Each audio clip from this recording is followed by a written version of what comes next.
नौकरी छूटने के बाद जब मैं घर वापस आया तो कई तानों का सामना करना पड़ा। दोबारा से परिवार के माहौल में ढलने में मुश्किल भी हुई, पर सबसे ज्यादा तकलीफ तब हुई जब घर वालों ने मेरे पलंग को ही बेच दिया था। बड़े भैया ने मुझे कुछ पैसे दिए कि मैं एक नई खाट ले आऊं, मगर जितने पैसे थे उसमें एक पुरानी खाट भी नहीं आ सकती थी। दुकान पर पूछने गया तो वहां भी उतने में कुछ नहीं मिला, पर दुकान के बगल वाले घर से एक आदमी जो लगातार मुझे देखे जा रहा था बाहर निकला और बोला कि मेरे यहाँ एक पुराना खाट पड़ा है, सस्ते में दे दूंगा। उसने खाट दिखाया तो वो एकदम सही हालत में था, कुछ नया जैसा ही था, पर उस आदमी ने ज्यादा पैसे नहीं मांगे। ये देखकर मुझे हैरानी हुई, मगर अपना फायदा होते हुए देख मैंने कुछ नहीं कहा। रात को खाना खाने के बाद मैंने राहत की सांस ली कि अब सोने का तो ठिकाना हुआ कम से कम। थोड़ी देर टहलने के बाद बिस्तर लगा के मैं सोने चला गया। सोते सोते मुझे ऐसा लगा कि अचानक ही मुझे कोई धक्का दे रहा है और फिर मुझे किसी गड्ढे में ढकेल रहा है। पूरा शरीर दर्द कर रहा था। चीखते हुए मेरी नींद खुली तो मैं पसीने से लथपथ था। मुझे लगा कि कोई बुरा सपना होगा तो मैं दोबारा सोने लगा, लेकिन खाट पर लेटते ही मुझे ऐसा लगा कि कोई मेरे कंधों को जकड़े हुआ है और मेरे पैरों को किसी ने पकड़ लिया है। दोबारा से मेरा पूरा शरीर दर्द करने लगा। मैं चाहकर भी उठ नहीं पा रहा था। हैरत की बात तो ये थी कि ये कोई सपना नहीं था, सच में कोई मेरे शरीर को जकड़े हुआ था। मेरी चीख सुन सभी घरवाले वहां फौरन आ गए और उतने में ही ये सब अजीब चीजें भी रुक गईं। बुरा सपना था ये बोलकर उन्होंने फिर से सो जाने को बोला, पर खाट पर दोबारा बैठने की अब मेरी हिम्मत ही नहीं थी। वो रात मैंने जमीन पर ही गुजारी और अगले दिन मुझे लगा कि शायद जो कल रात हुआ वो सब मेरा एक वहम था। खुद को समझाते हुए मैं अगली रात फिर उसी खाट पर सोया। कुछ देर तो मुझे नींद ही नहीं आई। फिर जब कुछ देर तक कोई भी अजीब चीज नहीं हुई तो मेरी आंख लग गई। पर आधी रात में एक बार फिर मुझे लगा कि कोई मेरे शरीर को पीछे की ओर खींच रहा है। मैं आगे बढ़ ही नहीं पा रहा था क्योंकि मेरे पैरों को जैसे किसी ने जंजीरों से बांध रखा था। फिर मुझे वैसा ही शरीर को झकझोर देने वाला दर्द हुआ। मैं चीखता इससे पहले ही मुझे एक आवाज सुनाई दी। एक बूढ़ी औरत की आवाज गुस्से से भरी हुई। मेरी जगह पर आखिर क्यों आए तुम? ये मेरा बिस्तर है, निकल जाओ यहाँ से, जाओ यहाँ से। बहुत देर तक ये आवाज मेरे आसपास भटकती ही रही। फिर इतना पास आ गई कि लगा मेरे दिमाग से ही निकल रही हो, ना कि बाहर से। शरीर के साथ साथ अब मेरा सर भी फटा जा रहा था। तब अचानक मुझे लगा कि मेरी माँ मुझे बुला रही हैं। उनकी आवाज से मेरी नींद ही टूट गई। मैं जब उठा तो पसीनों से लथपथ था। मेरी माँ मेरे पास खड़ी थी और वो बुरी तरह से घबरा रही थी। जब मैंने अपने पैरों को देखा तो मेरे पैरों पर रस्सी और खरोचों के निशान दिखे तो मैं भी चौंक उठा। मैं समझ गया कि जो मैं महसूस कर रहा था वो कोई सपना नहीं था।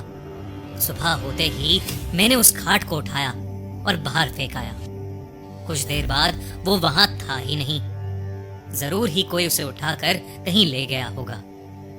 अगली रात भी मैंने जमीन पर गुजारी, लेकिन उस खाट का ख्याल मुझे सोने ही नहीं दे रहा था। थोड़ी बहुत नींद लेकर सुबह उठा। दोस्तों, 2015 में इंडिया में एक ऐसा केस बाहर आया जिसमें स्टार प्लस के हेड पीटर और उनकी वाइफ इंद्राणी को कर लिया गया अरेस्ट। पुलिस के अकॉर्डिंग इंद्राणी और पीटर ने मिलकर इंद्राणी की बहन शीना बोरा का मर्डर किया था। लेकिन जैसे जैसे ये केस आगे बढ़ा, एक के बाद एक ऐसे राज खुले जिन्होंने पूरे इंडिया को चौंका कर रख दिया। कौन थी शीना बोरा और क्या हुआ उसके साथ, जानने के लिए देखिए शीना बोरा मर्डर केस स्टोरी, सिर्फ हमारे crime channel the crime show पर। लिंक डिस्क्रिप्शन और पिन कमेंट में। तो उस खाट के साथ एक आदमी भी घर के बाहर मिला जो कि गुस्से में भरा पड़ा था कि आखिर क्यों मैंने इतना खतरनाक खाट यूं ही खुले में बाहर छोड़ दिया था। झटके, दर्द और बुरे सपने, क्या कुछ नहीं देता था ये खाट? ये सब बोलकर वो खाट वहीं छोड़ गया। मुझे इतना तो समझ आ गया था कि मैं पागल नहीं हूं और इस खाट में वाकई कुछ दिक्कत है।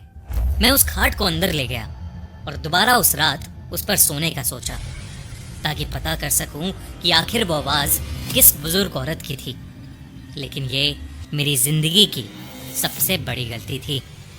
इस बार न शरीर में दर्द हुआ और ना ही झटके लगे और जल्द ही नींद भी आ गई।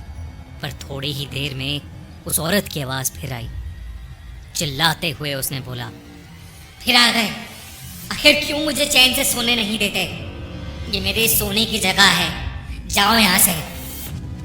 ये कहते ही फिर मेरे शरीर में बेहद खतरनाक दर्द उठने लगा। ऐसा लगने लगा कि मैं कहीं ऊपर से बहुत जोर से गिर रहा हूं। थोड़ी देर बाद ये सब रुक गया, पर ऐसा लगने लगा जैसे खाट हवा में झूल रहा हो, अपने कंधों पर कोई उसे उठाए कहीं ले जा रहा हो। मेरा मन सहमा जा रहा था। डर ने जैसे चारों ओर से मुझे घेर लिया था। मैं नींद में था, फिर भी सब महसूस कर पा रहा था। अचानक मेरी सांसें घुटने लगीं। मैंने सर दोबारा नीचे करके देखा तो खाट के चारों ओर आग लगी थी। मैंने चिल्लाने की कोशिश की, मगर गले से आवाज ही नहीं निकल रही थी। लेकिन उसके कुछ ही पल बाद मेरे हाथ और पैर अचानक आजाद हो गए। मैं तुरंत उठकर बैठा, लेकिन मैंने जो देखा उससे मेरे रोंगटे खड़े हो गए। एक डरावनी सी बूढ़ी औरत मेरे ठीक सामने बैठी थी। उसे देखते ही मैं चिल्ला उठा और मेरी नींद टूट गई। हाफते हुए मैं चारों ओर देखने लगा, पर सब कुछ एकदम नॉर्मल था। बस मेरे पूरे शरीर पर घाव थे। मैं समझ चुका था कि ये किसी बूढ़ी औरत के सोने की जगह थी, जो शायद अब इस दुनिया में नहीं है, लेकिन फिर भी उसे यहीं सोना पसंद है।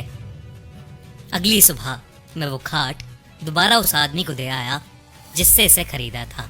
उसे इन सब चीजों के बारे में बताया तो ये मालूम हुआ कि उसकी माँ ने कुछ ही दिन पहले इस खाट पर दम तोड़ा था। उसके बाद से वो खाट उसने अपने कमरे में ही खाली पड़े रहने दी, ताकि उसकी माँ अब चैन से सो सके। खैर जो भी हो, मैं उस पुरानी खाट के भयानक एक्सपीरियंस को कभी नहीं भूल पाऊंगा। दोस्तों, इस पुरानी खाट की कहानी के बाद एंजॉय करिए एक थ्रिलिंग क्राइम स्टोरी।